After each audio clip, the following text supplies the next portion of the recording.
Good day, I'm Andrea Chisholm and this is your JIS News for May 2.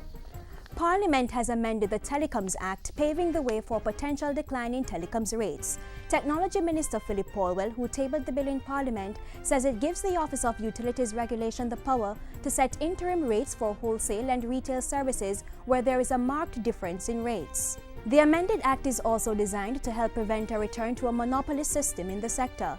Among other things, it addresses the sharing of telecommunications facilities and infrastructure where feasible. We're trying to ensure that in relation to telecommunications, we maintain a competitive landscape. And we're therefore establishing these new provisions to give the requisite authority to the regulators to be able to administer towards that objective.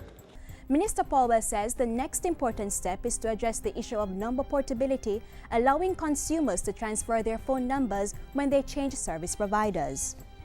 Airlift to Kingston has been boosted with the introduction of WestJet flights from Toronto, Canada to the Norman Manley International Airport. The carrier is expected to provide over 6,000 seats for summer 2012, and the Tourism and Entertainment Minister Dr. Wickham McNeil says this is another step towards rebranding and building the capital city as a prime tourist destination.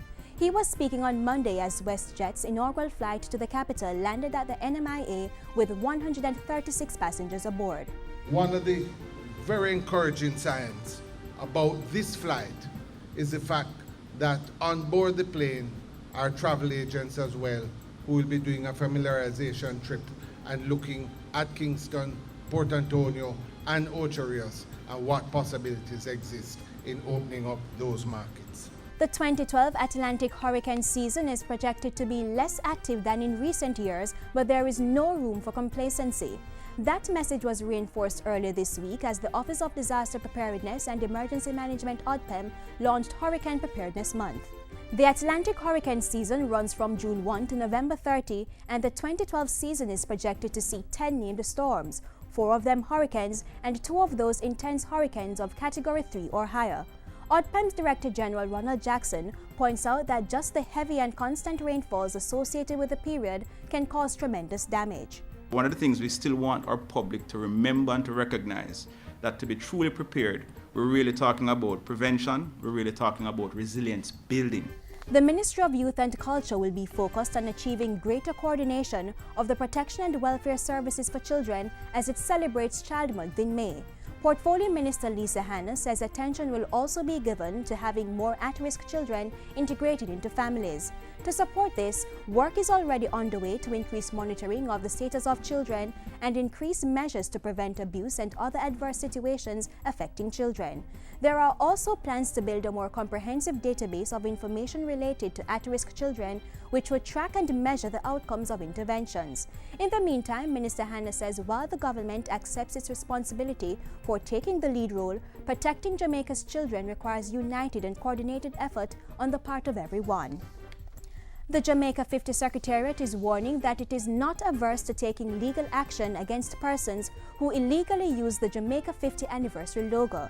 Secretariat Director Robert Bryan says the logo, which has been rebranded with a new trademark and carries the slogan "Proudly Celebrating Jamaica 50", is protected by copyright law.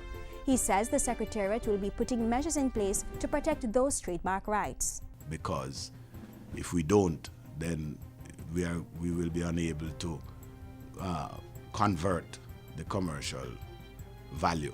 And the commercial value is an important part of also financing or meeting one of the objectives of the program, which is to the extent that we can make this celebration revenue neutral, meaning that it really doesn't cost the country.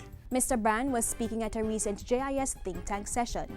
And finally, Jamaica's national flag will officially fly at the Penn Relay Carnival every year beginning in 2013. The announcement came on the last day of the 2012 athletic meet as Prime Minister Portia Simpson Miller presented the organizers with the flag. Director of the relays David Johnson says Jamaica is the only country getting this honor. It's in recognition of the island's 50th anniversary of independence and the contribution made by its athletes to the relays over the last 40 years. And that's it for JIS News Today. I'm Andrea Chisholm. Thank you for watching.